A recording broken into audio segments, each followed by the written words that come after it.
Yang mau saya bahas hari ini tuh tentang perselingkuhan. Saya merasa mau berbagi sedikit tentang hal ini karena ini cukup banyak terjadi di masyarakat gitu, terutama untuk kasus-kasus yang sering banget saya temui gitu. Oke, nah kalau kita bicara tentang perselingkuhan itu kayak menguras energi yang begitu besar, perasaan, pikiran, hati, tenaga, semuanya gitu. Banyak banget yang kita keluarin dan itu semuanya jadi kayak energi negatif gitu. Iya kan? Siapa sih yang gak sakit hati? Siapa yang gak kesel? Siapa yang gak emosi? Siapa yang gak dendam ketika dikhianati?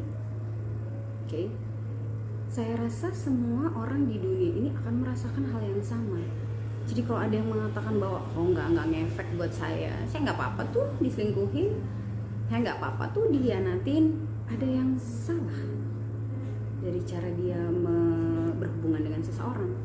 Karena kalau kita sayang sama orang, kita mencintainya, tentu kita berharap lebih dari dia, gitu kan?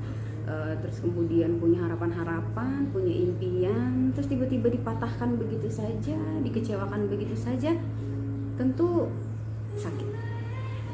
Oke? Kalau misalnya ada orang yang nggak lama, itu lain persoalan gitu. Jadi ada yang cepat move on, ada yang berlarut-larut, ada yang sampai bener-bener nggak bisa ngelupain dan lain-lain gitu. Nah, kalau salah satu dari Anda mengalami hal yang sama, sebelum kita menyalahkan orang yang menyelingkuhi kita, oke?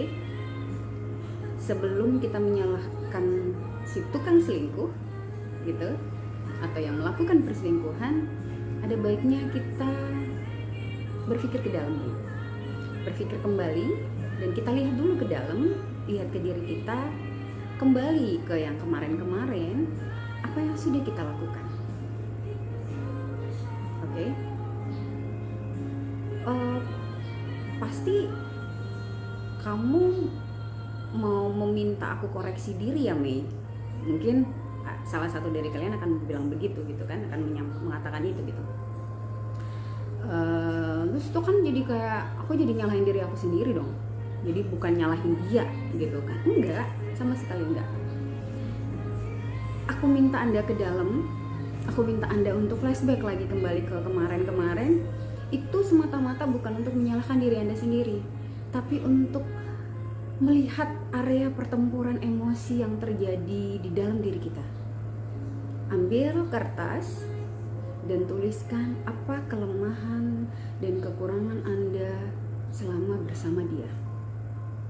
Sekali lagi bukan untuk menyalahkan diri kita, menyalahkan diri Anda sendiri, tapi untuk melihat di mana area pertempuran emosi itu terjadi. Oke? Nah, kalau Anda sudah melakukan itu, Anda akan melihat satu persatu. Oh iya, dia ninggalin saya karena ternyata waktu itu saya tidak cukup mendengarkan dia dengan baik. Oh, dia pergi mencari orang lain karena saya tidak punya cukup waktu sama dia. Checklist.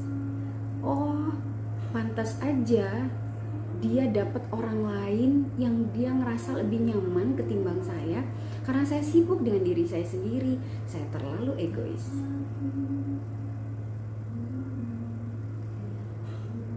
Itu tidak akan membuat Anda menyalahkan diri Anda sendiri. Anda hanya berusaha untuk mengevaluasi bahwa hal ini terjadi semata-mata itu adalah persoalan berdua dan ada masalah yang terjadi pada diri Anda berdua. Jadi bukan hanya salah satu pihak, bukan hanya masalah di sana atau masalah di sini, tapi dua-duanya. Karena klien saya sudah datang, saya akan sambung lagi nanti. Terima kasih. Halo, oke. Baru aja selesai klien saya, jadi saya mau melanjutkan apa yang sudah saya sampaikan tadi di awal tentang perselingkuhan.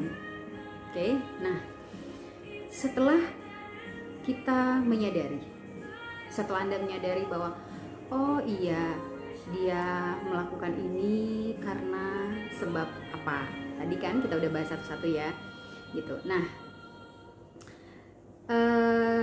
setelah kita melakukan hal tersebut, melihat apa kekurangan kita, apa yang menjadi permasalahan sebelumnya, kenapa dia akhirnya meninggalkan saya, gitu ya.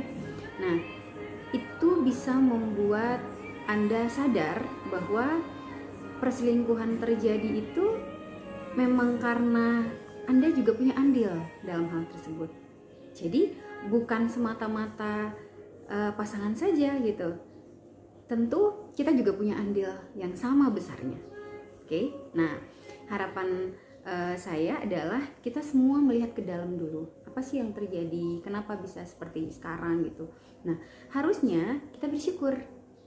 Oke, bersyukur atas kejadian ini karena dengan begitu kita jadi lebih mengenal diri kita. Oh iya ya, saya kemarin tuh terlalu mikirin diri sendiri sih. Kayak nggak sadar gitu kalau ternyata saya terlalu egois misalnya. Oh iya ya, kemarin saya tuh kayak yang kurang mendengarkan ternyata. Gitu kan? Nah, kita jadi lebih mengenal diri kita sebenarnya. Gitu. Nah, berarti kita harus bersyukur sama pasangan karena dengan dia melakukan hal tersebut, kita jadi tahu, kita jadi lebih kenal tentang siapa sih saya ini. Oke? Nah, dan percaya bahwa kita pasti akan dapat yang lebih baik dari dia karena ternyata dia tuh nggak baik buat kita. Dia baik, bukan berarti dia jahat, enggak, dia baik tapi buat orang lain, bukan buat kita. Oke? Nah, lalu bagaimana dengan sakit hati ini, gitu kan? Bagaimana dengan rasa pedih yang ada di hati ini? Tenang, banyak jalan menuju Roma, banyak cara untuk bahagia. Nah, saya mau membagikan sedikit tips bahwa sebenarnya orang-orang yang mencari kebahagiaan di luar, orang-orang yang mencari cinta di luar, orang-orang yang mencari kasih sayang di luar, itu karena dia sendiri kekurangan. Oke? Dia sendiri kekurangan. Sehingga apa yang harus dilakukan? Selalu saya katakan bahwa penuhi diri Anda dengan cinta. Penuhi diri Anda dengan kasih sayang, penuhi diri Anda dengan perhatian, gitu. Sehingga Anda tidak butuh lagi dari orang lain. Kalau Anda penuh, Anda akan membagikan cinta itu, kasih sayang itu, perhatian itu ke orang lain. Salah satunya ke pasangan. Jadi Anda nggak perlu minta perhatian sama pasangan. Anda berikan seperti cinta yang Anda inginkan, berikan itu pada pasangan Anda. Anda pengen diperhatikan, perhatikan pasangan Anda seperti Anda ingin diperhatikan, tanpa berharap harus dapat hal yang sama. Oke? Yang menjadi catatan adalah berikan ke pasangan Anda cinta atau kasih sayang atau perhatian yang Anda inginkan tanpa berharap balasan. Berikan aja, kasih aja, nggak usah ngarepin dia ngelakuin hal yang sama nggak ya? Ya aku udah perhatiin tapi kok dia nggak membalas hal yang sama. Nah, Anda jadinya nggak tulus tuh, karena Anda masih mengharapkan kan, harapin balasan. Nah, jadi cara yang sederhana adalah penuhin dulu diri ini, sayangi diri Anda, cintai diri Anda, beri perhatian pada diri Anda, lakukan hal-hal yang membahagiakan Anda. Ketika Anda penuh, saya percaya Anda pasti akan membagikan itu secara otomatis pada orang lain. Ingat, saya pernah membahas beberapa tanda-tanda orang yang kekurangan cinta. Salah satunya adalah mencari perhatian, karena itu yang dia nggak pernah dapat. Oke? Terima kasih, semoga kita selalu dalam kesehatan, selalu dalam kebahagiaan, diberikan keberkahan, dan selamat siang.